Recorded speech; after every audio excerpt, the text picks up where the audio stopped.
नमस्कार मैत्रिणींनो, कशा आहात? मालिकेचा आनंद घेताय ना? घेतलाच पाहिजे, जेणेकरून आपण आपलं टेन्शन विसरून जातो बरं का.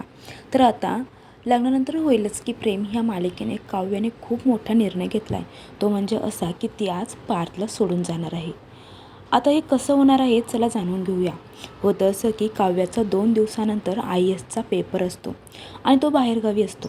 म्हणून काव्या पार्थला म्हणत असते की तुम्ही प्लीज मला सोडवायला याल का?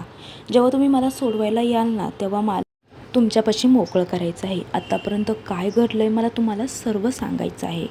ती पार्थला खूप मनवण्याचा प्रयत्न करते, पण पार्थ उठून किचनमध्ये जातो. काव्याही त्याच्या पाठोपाठ किचनमध्ये जाते. तर ती म्हणते तुम्ही याल ना प्लीज पार्थ सांगा ना. पार्थ म्हणतो मला ऑफिसला सुट्टी नाही आहे, मी नाही येऊ शकत. काव्या म्हणते हे मला कारण सांगू नका, कारण तुम्ही ऑफिसमधले बॉस आहात. पार्थ म्हणतो ऑफिसमधला बॉस मी नसून विक्रम सर आहे. ती म्हणते विक्रम सर हे तुमचे वडील आहे, हे तुम्ही का विसरताय?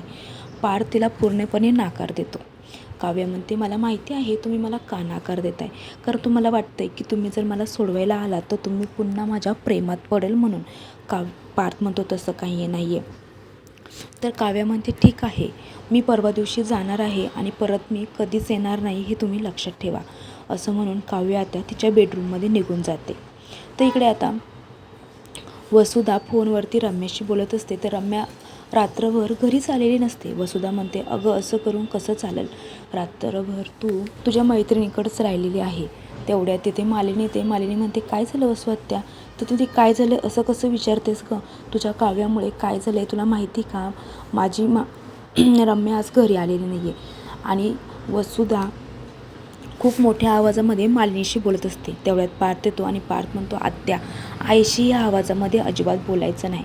तो वसुधा म्हणते अरे रम्या काल घरी आलेली नाही आहे आणि ती जेवायलासुद्धा नव्हती आपल्याबरोबर.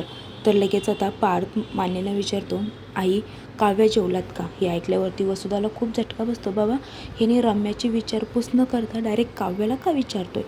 तर मालिनी म्हणते नाही रे, मी तिला खूप जेवणाचा आग्रह केला पण ती काही जेवत नाही आहे. पार्थ म्हणतो ठीक आहे तुम्ही ताट तयार करा, मी नेऊन देतो.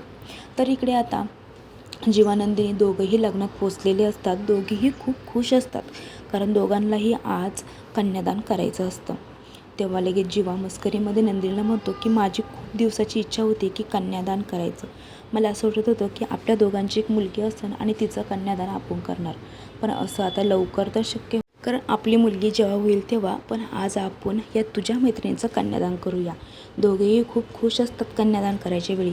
तर इकडे आता पार्थ काव्यासाठी जेवण घेऊन जातो, पण काव्या म्हणते मला भूक नाही आहे कारण मला एक्झामचा अभ्यास करायचा आहे. पार्थ ते ताट तिथे ठेवतो आणि जेवण कर म्हणतो आणि निघून जातो. 15-20 मिनिटांनी पार्थ पुन्हा येतो, पण काव्या काही जेवलेलीच नसते. पार्थ म्हणतो मी तुम्हाला म्हणलं ना जेवण करा.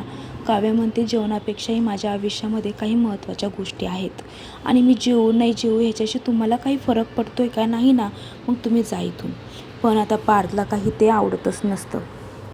शेवटी पार्थ एक एक घास आता काव्याला भरवत असतो आणि तिला म्हणत असतो की प्लीज मला सोडून जायची भाषा परत करू नका. तर काव्या म्हणते हो ना, तर तुम्ही मला एक्झामला सोडवायला का येत नाही आहे? पार्थ देशमुख मी फक्त तुमच्यासाठी या घरामध्ये राहते. गेले 21 दिवस मी तुमच्या मागे पुढे करते, पण तुम्ही मला काहीच रिस्पॉन्स देत नाही आहे.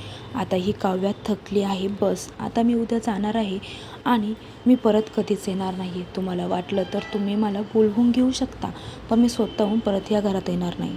आता पुढील भागामध्ये नक्की काय होणार आहे जाणून घेण्यासाठी चॅनलला सबस्क्राईब करा, व्हिडिओला नक्की लाईक करा. थँक्यू.